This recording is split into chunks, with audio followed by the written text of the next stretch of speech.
tu waliokuja kuishuhudia shughuli ya watu.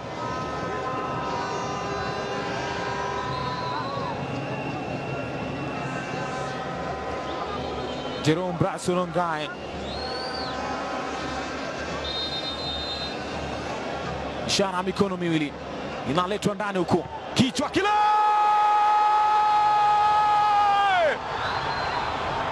Sylvester Owino Ahono, super sub kwa mara ya kwanza ndani ya Gusii Stadium, wanafungwa goli Shabana na kuna kuwa na vibe.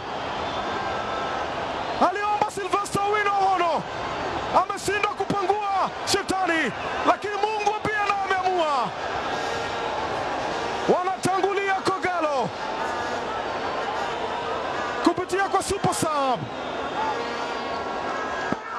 Brian Mishira Migiro anashangaa imepita vipi, wote walimsahau, alikuwa yupo nyuma peke yake.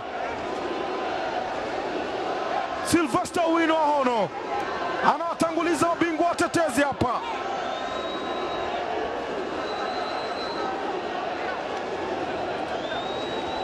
Sherehe imeingia majonzi,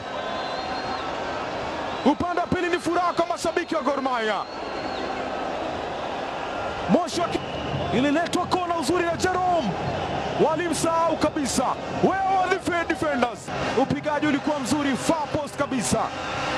Sijui walikuwa wanawaza nini mabeki wa Shabana, sijui alikuwa akiwapanga ni nani. Sylvester akasema siwasikii. Marshall Mulini hakuzungumza na mabeki wake, wakampatia nafasi Sylvester Owino Ahono kucheka na nyavu. Amefurahi Bishop, lakini nyungu